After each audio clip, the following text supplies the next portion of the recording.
It takes courage to live in this world. It takes responsibility to progress in this world.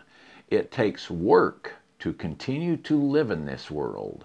Stay right there, and the Country Boy will be right back after this short commercial break. See you in a minute.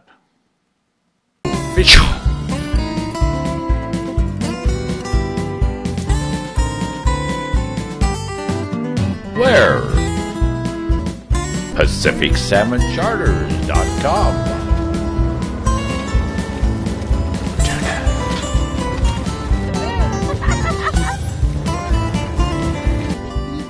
Maybe that part was a matter today because good chimmers are hard to come by. Your adventure is awaiting you at Pacific Salmon Charters. Making decisions in this life can be the most important business you can make. One of the greatest gifts of God to man is the right to choose. Along with choices comes responsibility. We chose the direction of our lives in either success or failure. We have the choice to make our ultimate goals, but also determine within ourselves the means by which we can reach those goals. This takes individual effort and energy and will not be without opposition or conflict.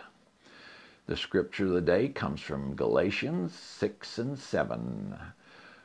Whatsoever a man soweth, that shall he also reap. As I read Undaunted Courage by Stephen E. Ambrose, along with the journals of Lewis and Clark, edited by Bernard DeVoto, I had to keep thinking, could I have done this? So many unknowns. Head west with no cell phone or roads. No gas station for my non-existence, 4x4, just 25 men, and later, one woman, navigating rivers that had only been charted by uneducated trappers. Stories of a civilization of people that had inhabited this land long before the Europeans or English immigrants had come that may or may not be friendly. Would I come back alive, or would my bones lay scattered or eaten by vicious animals? These were the thoughts of Meriwether Lewis and William Clark, along with the others that chose to make the journey that would, if the stories were true, finish at the sandy shoreline of the Pacific Ocean in what is known as Washington and Oregon states in the United States of America today.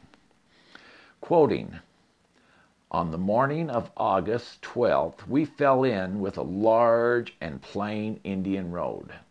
It passed a stout stream. Here we halted and breakfasted on the last of our venison, having yet a small piece of pork in reserve. They hiked on, heading towards a pass, the stream growing small as they ascended the gentle slopes. At a distance of 4 miles further, the road took us to the most distant fountain of the waters of the mighty Missouri, in search of which we had spent so many toilsome days and restless nights obtaining.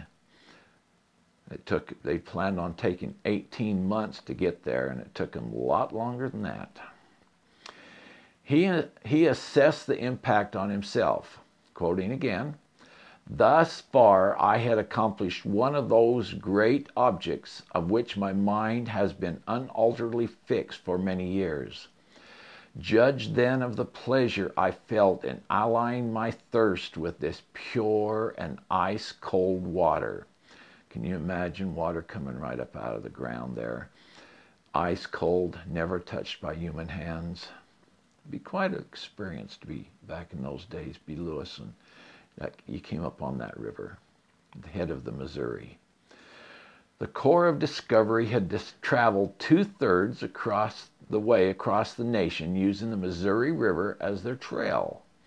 Their thoughts of when they reached the tops of the mighty Rocky Mountains, they would see flat plains, and in the very near distance the Pacific Ocean, had kept them going during the perilous times. I think they were kind of surprised, weren't they? I remember the first time I headed to Grand Meadows, Minnesota, some 1,264 miles from my home. I was driving. Had started driving truck, and I had not ventured far from my home at this point. I was headed there to get a load. My mind did not comprehend the distance. I had never been so far from home in my life as I left my family and all I had accumulated of personal items in this world. I had the clothes on my back and a small cooler with some food. This would not be so far, I had told myself, but little did I realize the distance I would be away from home. Back to Undaunted Courage. 2 miles before McNeil, a member of the Corps of Discovery, had exultantly stood with a foot on each side of this little rivet and thanked his God that he had lived to be astride the mighty and therefore deemed endless Missouri. So many thought that the Missouri went clear to this ocean. The Missouri River that had been their freeway from St. Louis now ended in the tops of the Rocky Mountains. Would this be the end of the trail or just another beginning? The messages they had received from others was that there was a waterway from the Atlantic to the Pacific Oceans, and Thomas Jefferson, President of the United States at the time, was very hopeful. So hopeful he had allocated $2,000 for this expedition. But the few thousand turned into many thousands and many disappointments. Traveling by boat the rest of the way was not possible, but even more than no waterway, but all Lewis could see was the tops of a mountain range that was snow-capped. This was in August. They had not seen mountains of this magnitude, alone those that kept their snow year-round. I can feel their disappointment, but more than this, a sense of anxiety as they had no idea how far and what the future held. Their food was nearly depleted and no grocery store in sight. They were on today's Montana-Idaho border. Game was scarce and fishing was gone and their stomachs ached. How would you like to be in that position? I wondered as I read this book of the many times in our lives we have ever had to face a decision like this one. They could turn around and start back because they had cached food along the way and abandon their dreams, and say there was no waterway to the Pacific coast, or stand tall and be determined to reach their goal, whether or not the goal was even reachable. They had no idea at this point. All the stories they'd been told, they found out weren't as true as they thought they'd been told. I ask each of you, what would you have done? No one would know any difference in this case until they had passed away. They could have told any story and others would believe it. They had no TV or radio. They did not even have the Pony Express at that time. And we think our internet is slow at times. Are we a picked on people? What sets man apart from animals? Intelligence, the ability to think and reason. Quoting from Decisions for Eternity by Russell M. Nelson, the wise use of your freedom to make your own decisions is critical to your spiritual growth. Now and for eternity. You are never too young to learn and never too old to change. Your yearnings to learn and change come from a divinely instilled striving for eternal progression. Each day brings opportunity for decisions for eternity. I walked my two best friends, my two little four-legged troublemakers, most every day. Their names are Missy and Buttercup. I have leashes on both of them. Their minds are incapable of reason to any degree. This is the reason of the leashes, to protect them. Missy is scared of cars and gets close to me when one passes. Buttercup has no fear of cars. She wants to eat them up. Each of them have their own dispositions.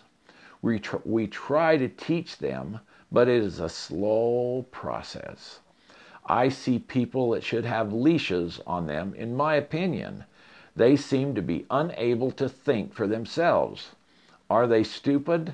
Well, not really, but have never gained or have lost the ability to reason and make decisions. Lewis and Clark had to make decisions every day on their long journey. Some were good and others not so good. But they had a mission and they would not be failures, even if it cost them their lives.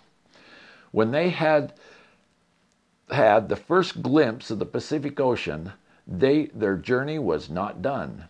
They had no plane awaiting them. They had to retrace their footprints on the same trail in which they came from. They suffered fatigue, disappointment. In fact, they even named a protrusion of land reaching out into the mouth of the Columbia Cape Disappointment. Cape Disappointment had no sandy beach as they had envisioned. Their path had not been easy. In fact, it was full of disappointment. But they had faith in themselves to complete the journey. Faith is the substance of things hoped for, the evidence of things not seen. That comes from Hebrews 11:1. In James 2:17 we read, "And that faith it hath not work is dead." In other words, if you're not going to go try to do something, it's not going to work. So faith without work is dead. How many of you in this life are willing to complete the journey you are born into this life to complete, or do you expect something from this life for nothing?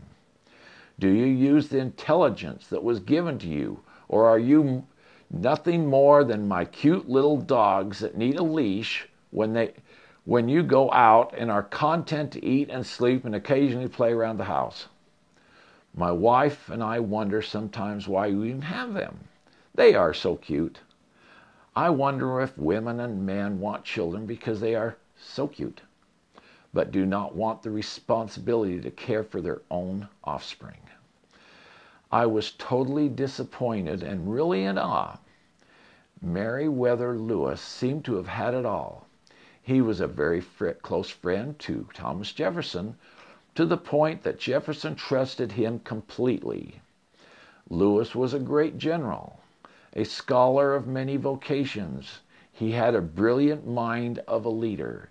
He organized the Corps of Discovery and spent 3 years charting and creating a diary that told the story of the inhabitants of the North American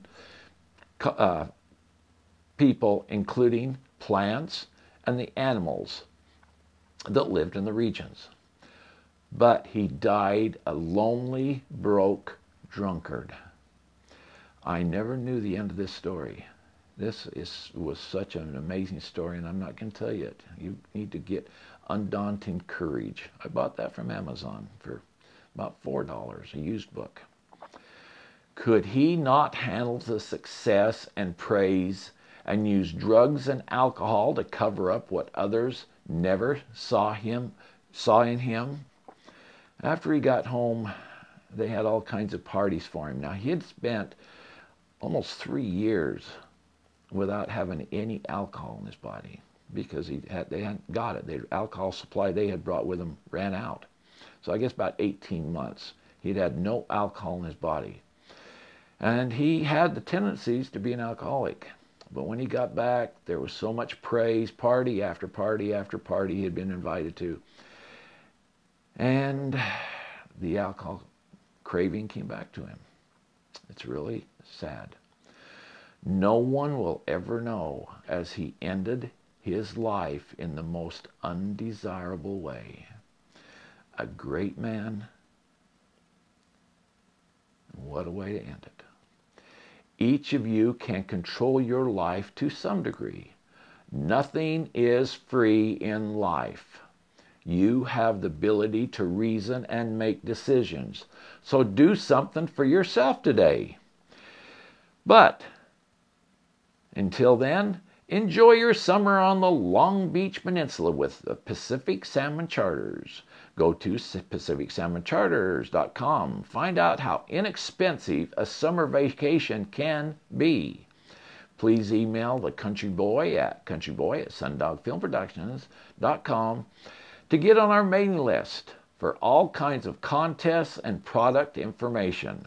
Until next time, keep the sunny side up. That's an old trucker term. I'll see you and have a great day. I'm done.